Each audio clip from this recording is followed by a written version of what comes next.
పెద్దలు నారా చంద్రబాబు నాయుడు గారికి, సోదరులు పవన్ కళ్యాణ్ గారికి, వేదిక ముందున్నటువంటి భారతీయ జనతా పార్టీ, తెలుగుదేశం, జనసేన ప్రజలచే ఎన్నుకోబడినటువంటి మీ అందరికీ పేరు పేరున ముందుగా నా నమస్కారాలు నేను తెలియజేస్తున్నాను.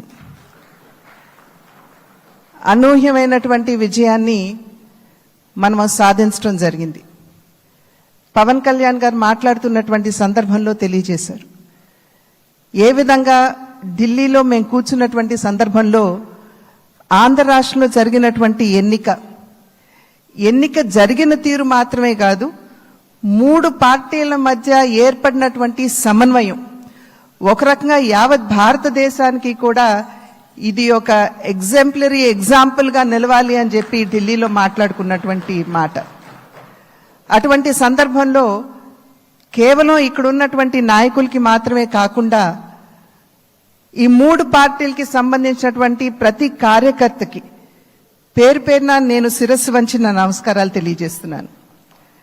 అదేవిధంగా తెలుగు ప్రజలు గడిచిన 5 సంవత్సరాల కాలంలో వారు ఎదుర్కొన్నటువంటి సమస్యలు, ఒక విధ్వంసకర పాలన, విద్వేషపూరిత పాలన, కక్షపూరితమైనటువంటి పాలన ఎదుర్కొన్నటువంటి సందర్భంలో అభివృద్ధి అన్న పదానికి అసలు అర్థం లేకుండా పోయినటువంటి నేపథ్యంలో సంక్షేమం, నిజమైనటువంటి సంక్షేమం అన్నది ప్రజలు దూరమైనటువంటి సందర్భంలో విసిగి వేసారిపోయినటువంటి ప్రజలందరూ కూడా మనం ఊహించలేదు.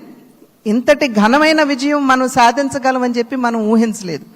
ఖచ్చితంగా అధికారంలోకి వస్తాము అనేటువంటి భావన ప్రతి ఒక్కరిలో ఉన్నప్పటికీ, ప్రతి నాయకుడికి వచ్చినటువంటి మెజారిటీని ఒక్కసారి మనం చూసినట్లయితే ప్రజలు ఒక కసితోటి ఎట్లాగైనా సరే ఈ యొక్క ప్రజా వ్యతిరేక పాలనకి అంతం పొందించాలి, జగన్మోహన్ రెడ్డి అనేటువంటి ఒక రాక్షసుడు ఎవరైతే పరిపాలిస్తున్నారో ఇంటికి పంపించాలి అనేటువంటి భావన ఏదైతే వారి మనసులో కరుడుగట్టి ఉన్నదో అది వారు బయటికి చెప్పకనే వారు ఓటు మాధ్యమంగా తెలిపినటువంటి నేపథ్యంలో వారందరికీ కూడా, తెలుగు ప్రజలందరికీ కూడా నా ధన్యవాదాలు నేను తెలియజేస్తున్నాను. ఒక పక్క అనూహ్యమైనటువంటి విజయం అని చెప్పి మనం అందరం చాలా సంతోషపడినప్పటికీ, రెండవ పక్కన మనం ఈ విజయం నుండి నేర్చుకోవాల్సినటువంటి పాఠాలు కూడా ఉన్నాయి అని చెప్పి గ్రహించవలసినటువంటి అవసరం ఉన్నది అని చెప్పి గట్టిగా విశ్వసిస్తున్నాను నేను.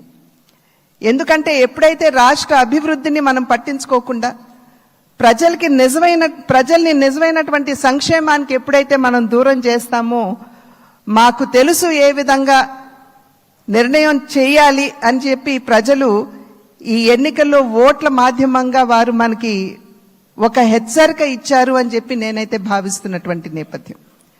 కనుక ఈ యొక్క అనూహ్యమైనటువంటి విజయాన్ని, ఈ పరిణామాన్ని మనం గెలిచాము, అధికారంలోకి వచ్చాము అనేటువంటి భావన కన్నా ప్రజాహిత పాలనని, సుపరిపాలనని ఏ విధంగా ప్రజలకు అందించాలి అనేటువంటి విషయం మీద ఖచ్చితంగా మనం అందరం కూడా దృష్టి కేంద్రీకరించవలసినటువంటి ఆవశ్యకత చాలా ఉంది.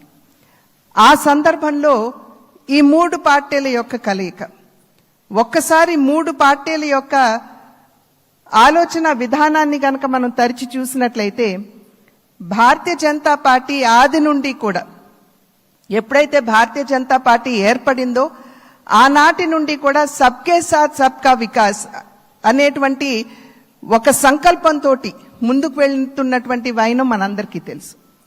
అదేవిధంగా నందమూరి తారక రామారావు గారు తెలుగుదేశం పార్టీని స్థాపిస్తున్నటువంటి సందర్భంలో సమాజమే దేవాలయం, పేదవాడే దేవుడు అనేటువంటి ఒక విశ్వాసంతో ప్రజల మధ్యకు వచ్చినటువంటి నేపథ్యం.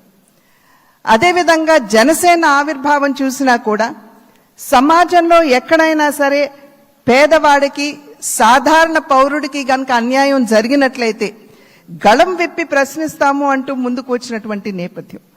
కనుక ఈ 3 పార్టీల యొక్క ఆవిర్భావం, వారి యొక్క ఆలోచన విధానం చూసినట్లయితే ఒకే దిశలో ఒకే రకంగా ఉన్నటువంటి విషయాన్ని మనం గమనించాలి.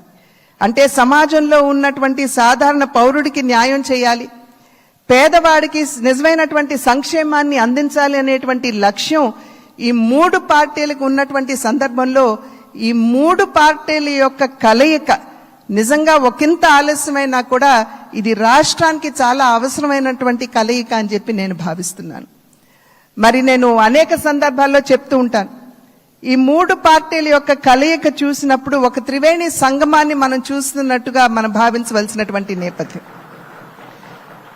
ఒక పక్క చంద్రబాబు నాయుడు గారి స్ఫూర్తి, చంద్రబాబు నాయుడు గారి యుక్తి, రెండవ పక్క నరేంద్ర మోడీ గారి స్ఫూర్తి, అదేవిధంగా పవన్ కళ్యాణ్ గారి శక్తి. ఈ మూడింటి కలయికే ఇవాళ రాష్ట్ర ప్రజల ముందు ఈ యొక్క అలయన్స్ గా కూటమిగా ముందుకొచ్చినటువంటి విషయాన్ని మనం అందరం కూడా గమనించవలసినటువంటి అవసరం చాలా ఉంది.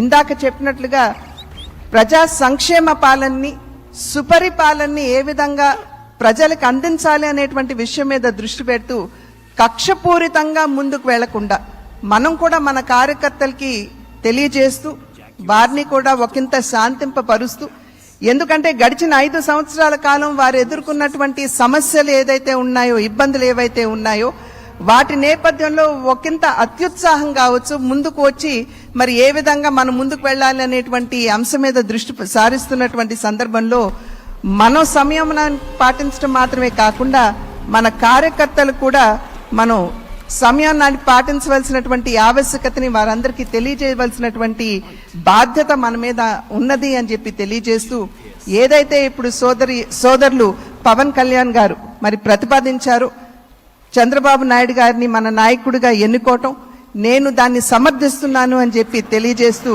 మీ అందరికీ ధన్యవాదాలు తెలియజేస్తూ చంద్రబాబు నాయుడు గారికి మరి ఒక్కసారి నేను శుభాకాంక్షలు తెలియజేస్తున్నాను. నమస్కారం. జై.